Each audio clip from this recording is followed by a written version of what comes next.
आज का ये एपिसोड शुरू करने से पहले एक छोटी सी बात। क्या आप भी अपना पॉडकास्ट बनाने की सोच रहे हैं? तो एंकर ट्राई कीजिए। ये पॉडकास्ट बनाने का सबसे आसान तरीका है। नंबर 1, ये फ्री है। नंबर 2, इसमें कई सारे ऐसे टूल्स हैं जो आपको अपने फोन और कंप्यूटर पर रिकॉर्ड और एडिट करने की फैसिलिटी देते हैं। नंबर 3, आप अपने पॉडकास्ट को डिस्ट्रीब्यूट भी कर सकते हैं, जिससे इसे स्पॉटिफाई और दूसरे प्लेटफॉर्म पर सुना जा सके। तो डाउनलोड कीजिए फ्री एंकर ऐप या विजिट कीजिए anchor.fm पर अपना पॉडकास्ट स्टार्ट करने के लिए। ये तो थी एक छोटी सी जानकारी, और अब शुरू करते हैं एपिसोड का सिलसिला। तो आज के एपिसोड में लीजिए सुनिए आचार्य चतुर्सेन शास्त्री के लिखे उपन्यास गोली के 11वें भाग बात फैल गई को मेरी यानी समीर गोस्वामी की आवाज में। कुंवरी को किसी न किसी रूप में इस बात का पता चल गया। मुंह से उन्होंने मुझसे कुछ नहीं कहा, पर उनकी आंखों में एक भय और विरक्ति की रेखा मैंने देखी। ये रेखा मरते दम तक उनकी आंखों में रही। जैसा कि मैं कह चुकी हूं, वो बहुत भावुक और माननीय तथा मितभाषणी थी। मैं समझती हूं कि उनके सामने ये घटना जब विकृत होकर पहुंची, तब उनके हृदय को चोट तो लगी ही होगी। ये स्वाभाविक भी था, पर मैं भी इस संबंध में क्या कर सकती थी। आरंभ में मैं कुछ अपराधिनी सी लज्जित सी उनके सामने जाती, पर पीछे एक ढीठ भाव मेरे मन में उत्पन्न हो गया, जैसे मैंने उनकी परवाह करनी ही छोड़ दी। मेरा ये भाव परिवर्तन भी उन्होंने देखा, परंतु इस पर भी उन्होंने मुझसे कुछ नहीं कहा। हां, अब मैं उनसे हृदय से दूर अवश्य हो गई। वो मुझे देखकर दिल की बातें नहीं करती थीं, मेरे आने पर कभी बुलाती नहीं थीं, हंसकर कभी बोलती नहीं थीं।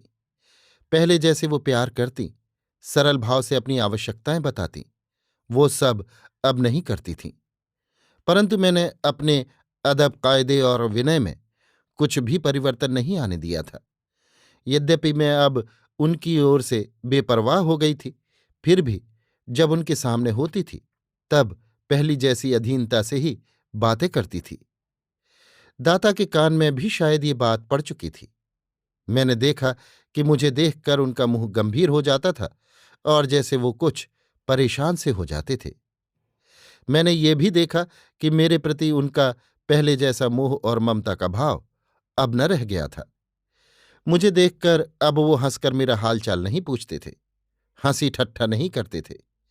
असल बात ये थी कि वो अपनी पुत्री को बहुत चाहते थे। पुत्री मैं भी उन्हीं की थी, पर बिना माता की अपनी उस पुत्री के प्रति उनके मन में बड़ी गाढ़ी प्रीत थी। वो उनकी एकमात्र संतान भी तो थी। मैं तो उनकी संतान होने पर भी संतान न थी। मातृहीना कुंवरानी स्वभाव से ही गंभीर, मितभाषणी, एकांतप्रिय और नाजुक थीं। ठाकुर साहब उनका बड़ा ख्याल रखते थे, और जब उन्हें इस अकल्पित घटना का पता लगा, तब तो उनका मन मातृहीना पुत्री के लिए द्रवित हो उठा। उन्हें कुछ ऐसा प्रतीत हुआ कि जैसे यहीं से विवाह से पूर्व सौभाग्योदय से पहले ही उनकी प्रिय पुत्री का दुर्भाग्य उदित हो गया। पर प्यार उनका मेरे प्रति भी कम न था। कुंवरानी के बाद मैं ही तो उनकी आत्मीय थी, जिनमें उनके रक्त का अंश था।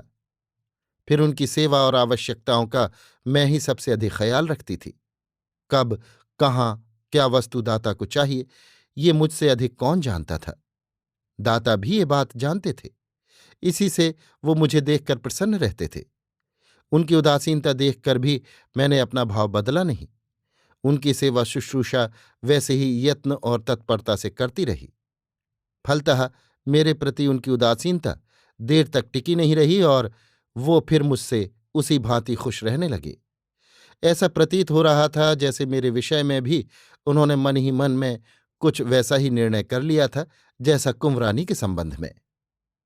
धीरे धीरे विवाह की चर्चा और तैयारियां सरगर्मी से होने लगीं। नए वस्त्र, नए आभूषण, नए सामान जुटाए जाने लगे। मुझसे ये छिपा न रहा कि वस्त्राभूषण आदि कुंवरानी के लिए ही नहीं, मेरे लिए भी तैयार हो रहे थे। मैं धड़कते हृदय से आने वाले दिनों की प्रतीक्षा कर रही थी। विवाह कुंवरानी का हो रहा था, पर उसकी उत्सुकता मुझे ही अधिक थी। बहुधा मैं उस रात की बातों को एक एक याद करती, हंसती, रोती और छटपटाती। अब आगे क्या होगा? मुझे कभी कोई बात बताता नहीं था, कोई मुझसे सलाह करता नहीं था। माँ से अवश्य दाता की सलाह होती थी, पर मुझसे वो भी कुछ कहती न थी। हाँ, मेरी गतिविधि और रहन सहन पर अवश्य कड़ी नजर रखती थी।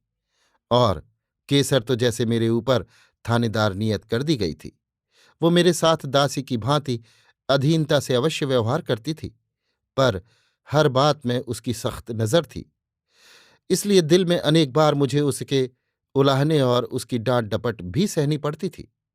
शुरू में मेरे लिए ये सब बातें असहनीय सी लगी थीं, पर अब मैं अनुशासन प्रिय हो गई थी।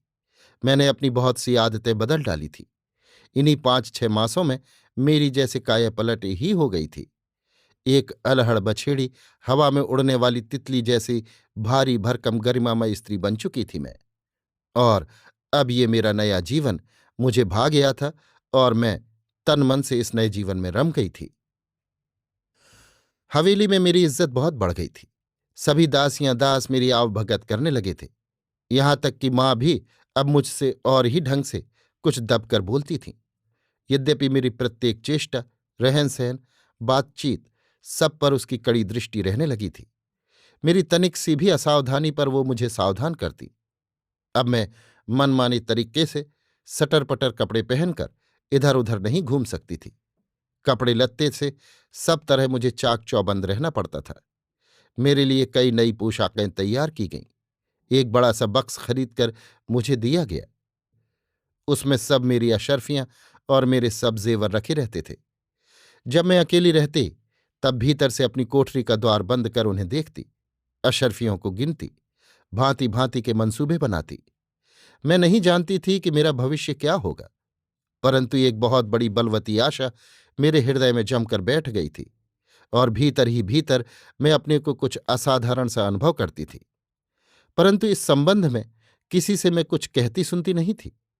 केसर अब अधिकतर मेरे ही पास रहती थी। वो अब एक दासी की भांति मेरी सेवा करती, अधीनता और आदर से बातचीत करती थी। वो मुझे रानी जी कहकर संबोधन करती थी। पहले उसका ये संबोधन मुझे व्यंग्य सा प्रतीत होता था, किंतु अब जैसे मैंने अपना ये नया नाम स्वीकार कर लिया था, और कभी कभी सचमुच मैं रानी की ही भांति व्यवहार करती और अपने को रानी ही समझती थी।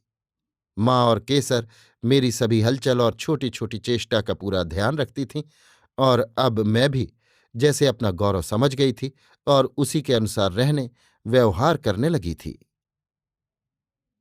अभी आप सुन रहे थे आचार्य चतुर्सेन शास्त्री के लिखे उपन्यास गोली के 11वें भाग बात फैल गई को, मेरी यानी समीर गोस्वामी की आवाज में।